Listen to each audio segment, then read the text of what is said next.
Peace, peace. How's everybody doing? Giving honor and praise to the creator and the maker of heaven and earth.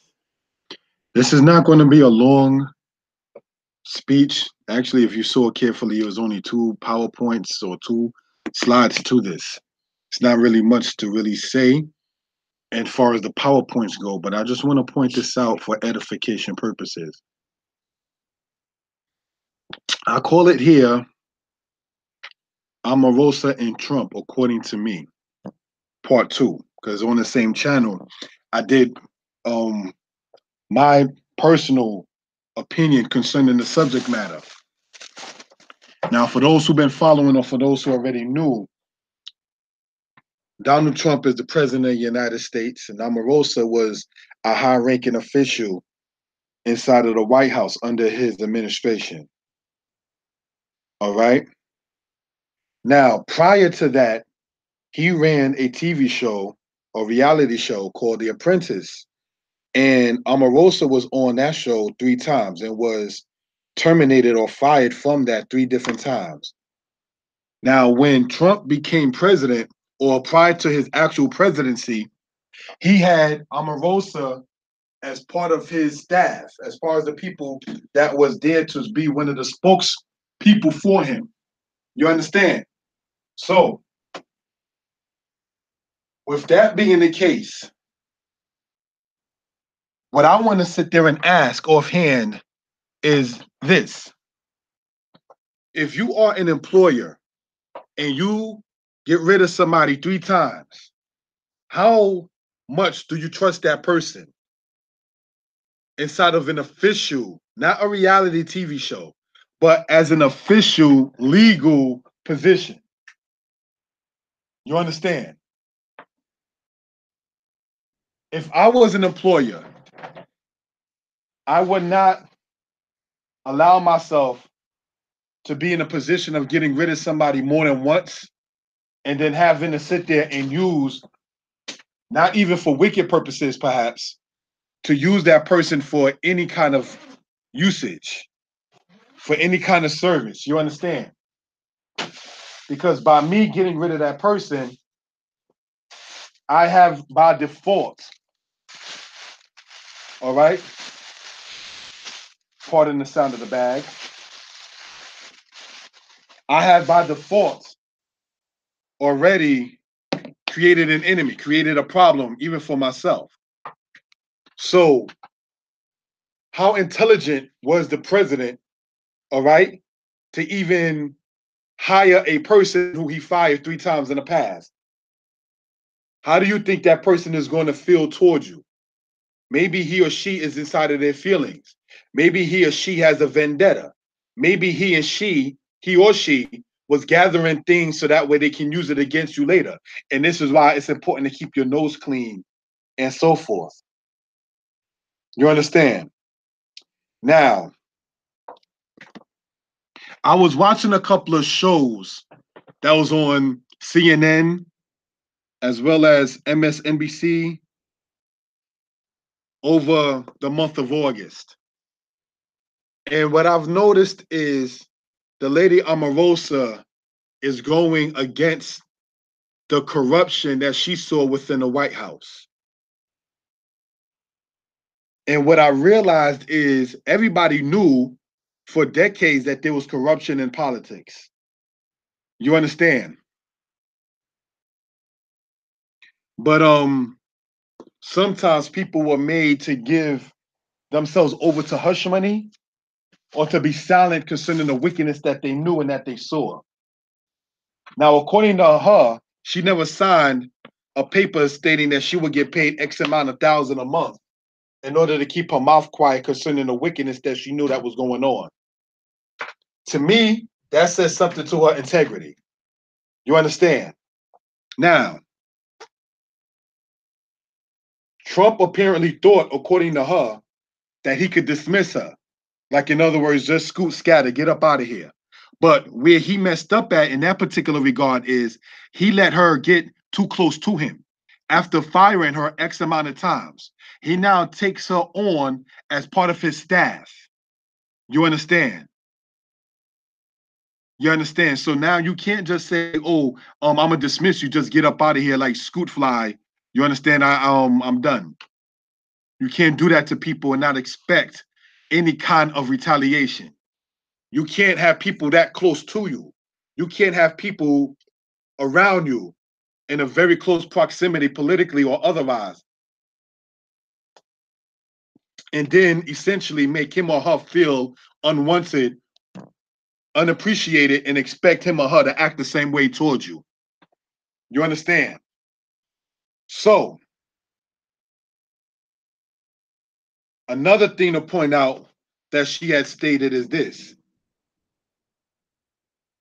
that what she was doing in regards to writing her book called Unhinged and so forth, she said that it's part of the game.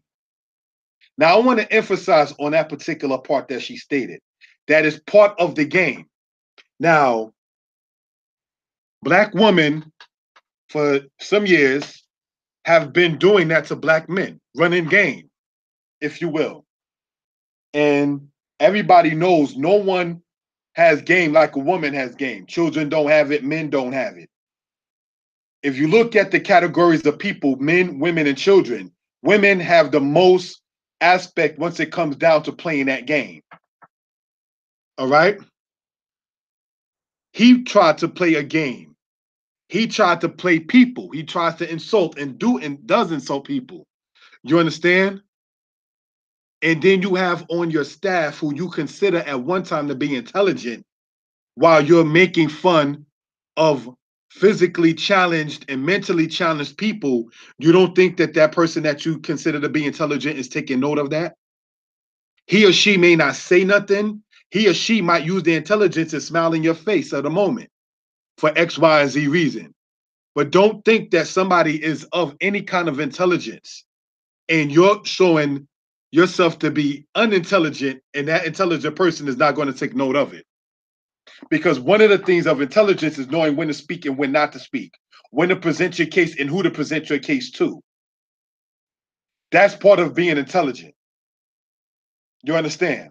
So now, as far as the statement about her saying the art of the game, white men know that Black women have been running game and disrespecting the Black man for quite a while. Shahrazad Ali, a lady who wrote a book back in the 1990s, spoke about some of these things that sisters have done in disrespecting and humiliating a man, in so many words, taking the place of white America against the Black man. You understand what I'm saying? In the 400-year game that the white man has played on the Black man, this is why you find some brothers saying that the Black woman is nothing but a white man with a vagina once it comes down to the Black man, that she has taken the place of disrespecting and humiliating the Black man, like you seen even in a movie with Malik Yoba and Janet Jackson when she had a faggot, a homosexual, pop out the cake as if to sit there and say that that man is not straight and is not a real man. You understand? So now when the aspect, this is not about Janet Jackson, but when she married a guy that happens, correct me if I'm wrong, to be Arabian, right? They had a agreement that if she stays married to the guy for over 5 years, then she gets X amount of dollars. She married to the man for 5 years and some months, which means that she was eligible for X amount of dollars. You understand? But when he got with Janet Jackson, he paraded apparently around like, yes, Black man, I got you, your queen. Y'all been wanting Janet Jackson since the 70s, and I got her. Well, you got her, and she played you. You see, she played you like sister been playing brothers. And so, not to sound evil, in my heart, I was like, good for him.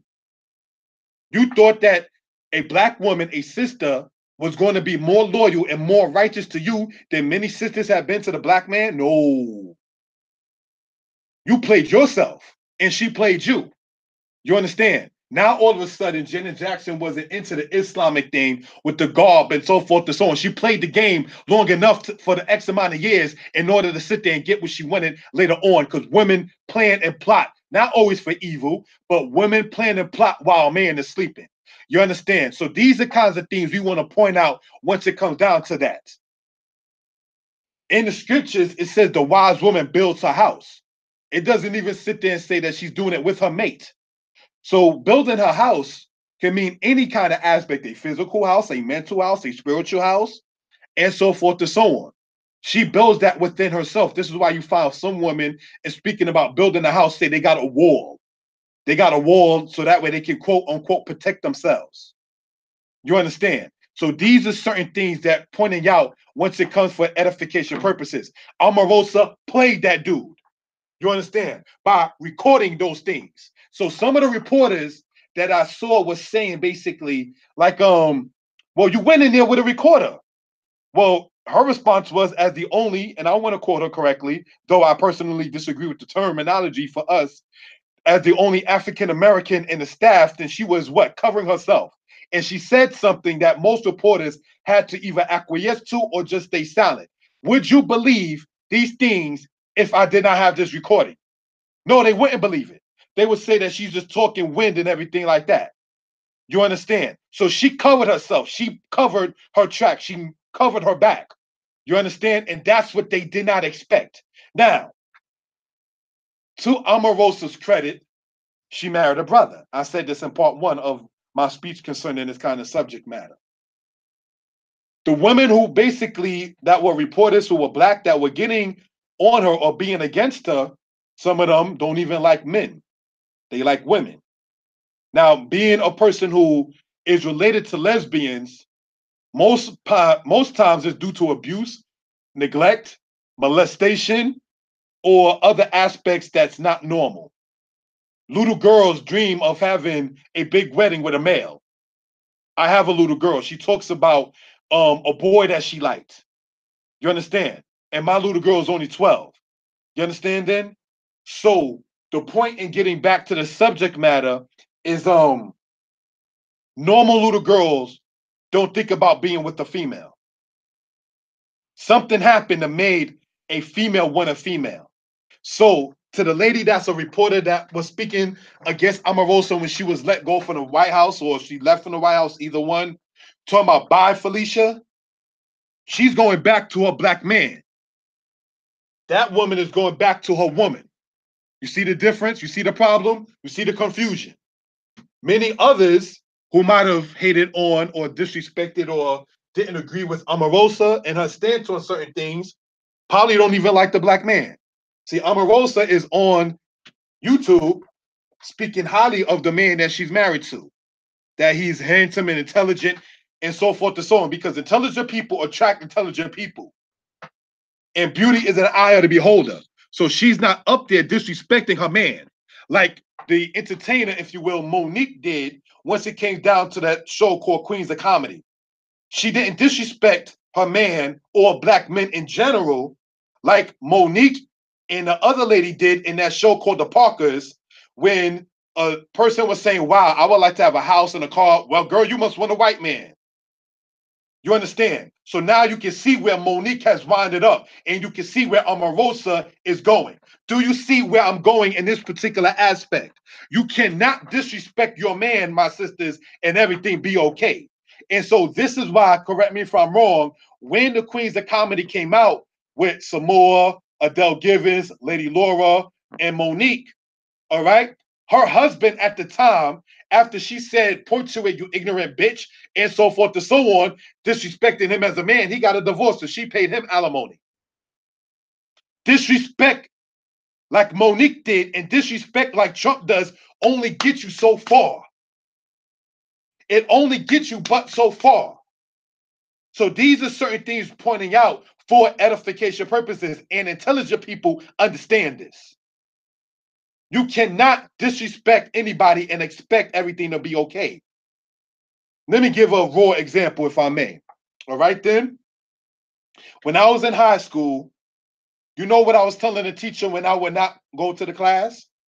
I'm saying to the teacher that the teacher's lesson is not important, that I don't want to learn from you. So if you are a teacher and nobody attends, nobody is feeling what you're saying. So how do you expect the teacher to feel after a while? These are things that we just want to go over and talk about once it comes down to certain things. I give the lady Omarosa her respect, if not for anything else, which was several things, but simply on the strength of the fact that she married a brother. That says a whole lot. When a woman in her position, in many cases, don't even want the black man. When many women are not even as successful as her, do not want the black man. She will always, in my personal 2 cent book, will always get respect for that. Now, is she writing her book and exposing what she knew was going on in the White House to quote unquote get back good in the black community? I don't know. Maybe she is, maybe she's not. You understand? Did she sit there and say one time the Trump train and choo choo? And when I say Trump, you say Trump train? Yes. Did she in the past sit there and say that people would have to bow down to Trump? Yes. But she was playing politics. She probably meant it also in her heart. But you see what happens is this. She said in another interview that while she was on the Trump campaign, that she was blinded. Now, when a person is blind, can you fault that person for hitting the wall as he or she is trying to be mobile or move? You can't fault that person because he or she is not seeing what's going on. But when your eyes are open and then your ears become open, you begin to see certain things. You ever heard the saying, I see what you are saying?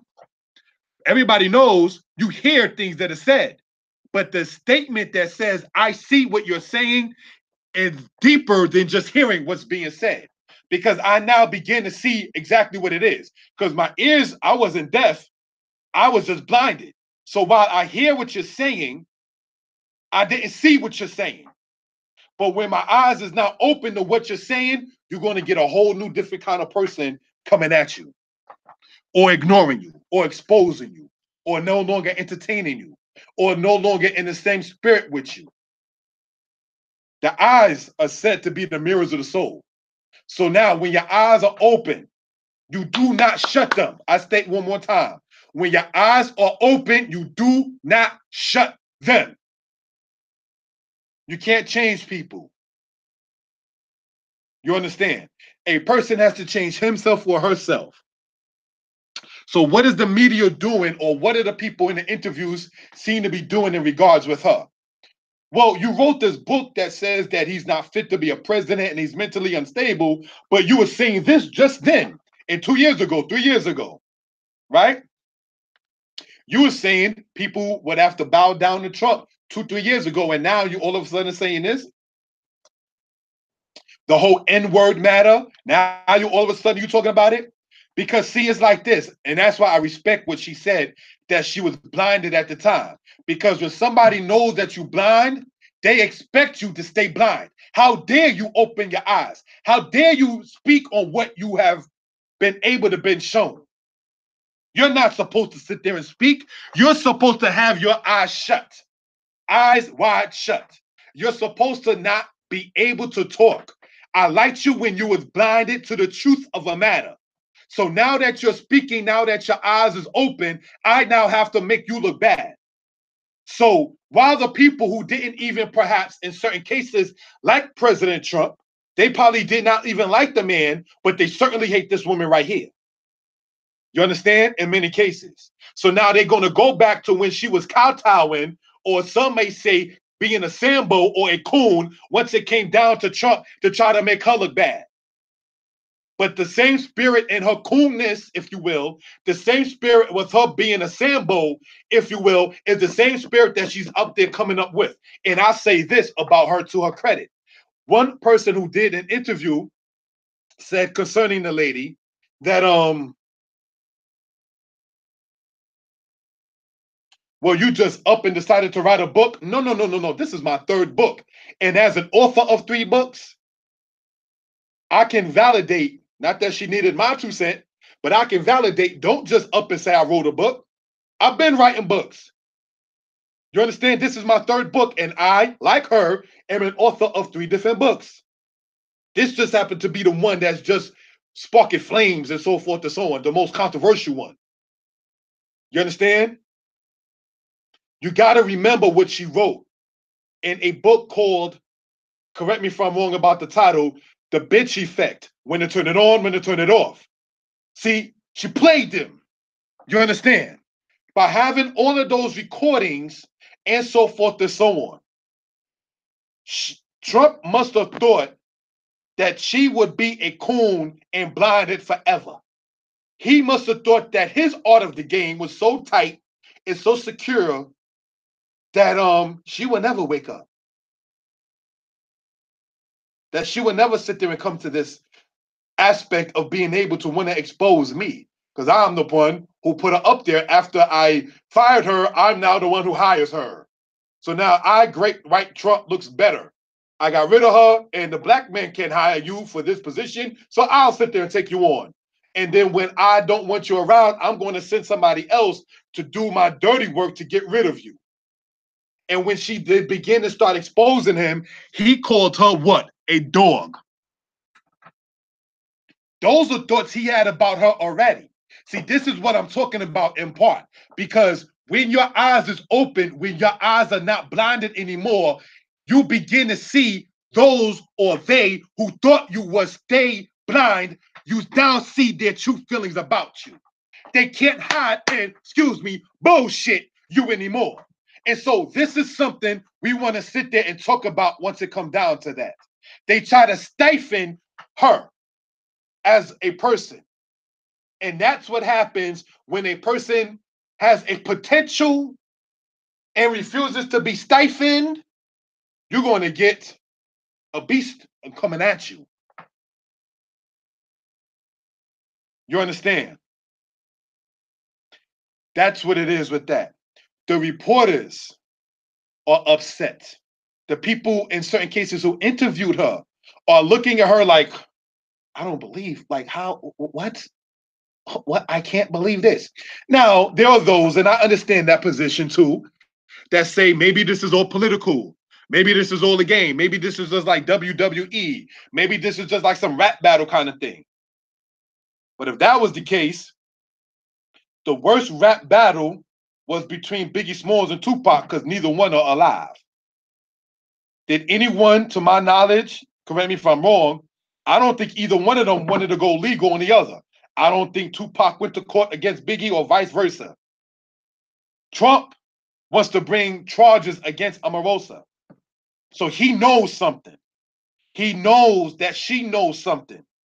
And not to be redundant, but like she said, when she was saying tutu, when I say Trump, you say Trump train, when she sat there and said that the people will have to bow down to him and so forth and so on, she said she was blinded. You understand? I can relate to that myself because I understand what it is to be blinded. And then when your eyes begin to be open, you begin to sit back and see what he, she, they thought of you all along, that they were hiding from you. When your eyes is open, their mouths begin to talk how they feel. When your mouths, or pardon me, when your eyes are open, you begin to sit back and see that's how you felt about a brother or a sister, an elder or a child, a man or a woman all along. When you are okay, like Omarosa was, and being used, but you refuse to be abused because there's use and abuse. ABUSC and USC is two different things. There's normal and there's abnormal. You understand? And when you let that person, people who have you know, I'm not for it no more. My eyes is open. I begin to see what's being said, not just hearing what's being said. It's been real. Thanks. Bye. I begin to see what it is for what it is. And that's what's going on between Omarosa and the guy who's the president of the United States. Do you understand? I'm glad he got rid of that dog. But yet the recording that she had when she spoke to the president, he said that he knew nothing of it. But now he is stating that he is glad that that guy, I forgot the guy's name, pardon me, that he got rid of that dog. You thought she was a dog, and you know what a female dog is all along. She just happened to have been a black female dog all along in your eyes. And she said in one of the interviews that he has met her match. Pardon me, that he has met his match. Because as she said, it's what? The art of the game. So she knew exactly what she was doing by doing the recording. And you understand? So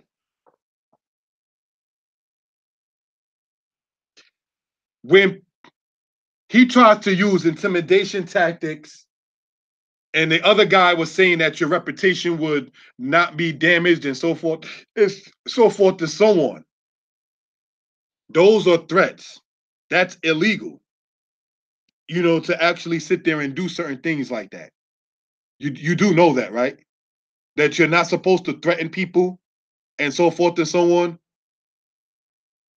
So once it comes down to that particular case, you'll begin to sit back and see exactly what it is. All right. So let's go on to the next slide. Omarosa and Trump, my opinion.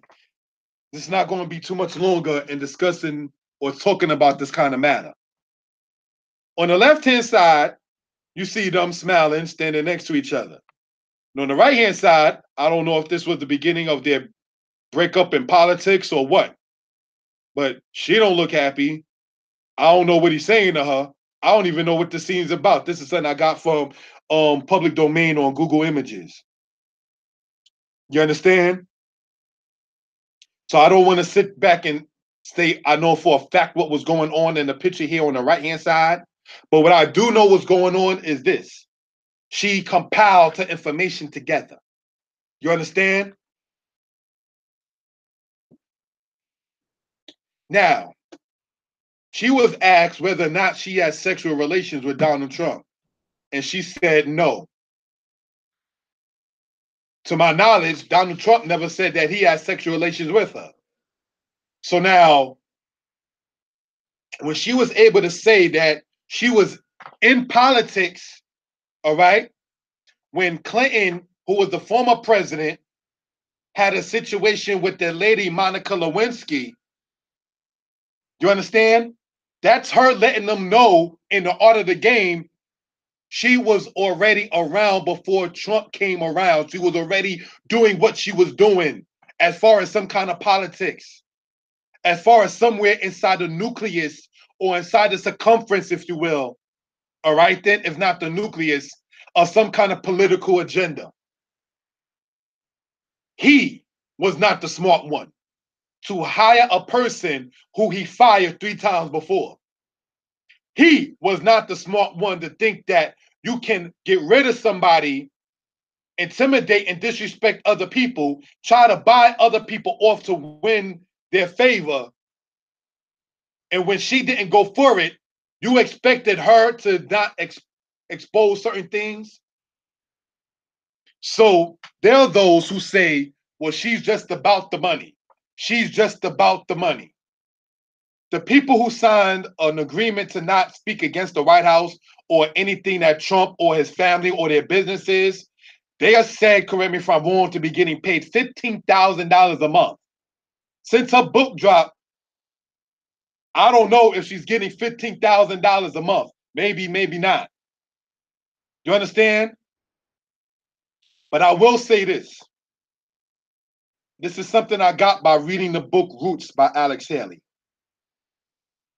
That according to that, you would have in those days and times in the 1860s, black people saying, well, Lincoln must be doing something good, something, some way, if he's getting these white people that upset.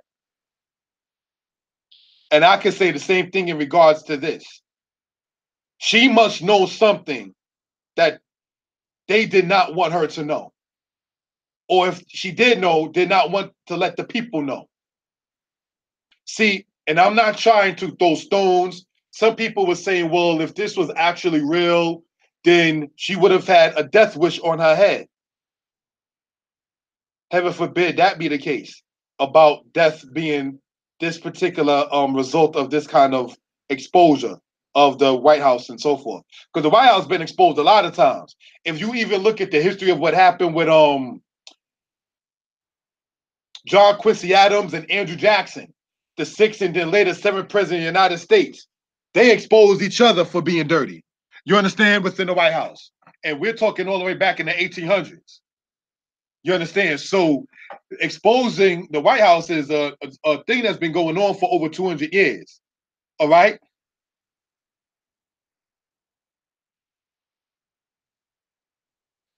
They are trying essentially to use her words of praising Trump against her now because she's no longer blinded and now she's exposing him.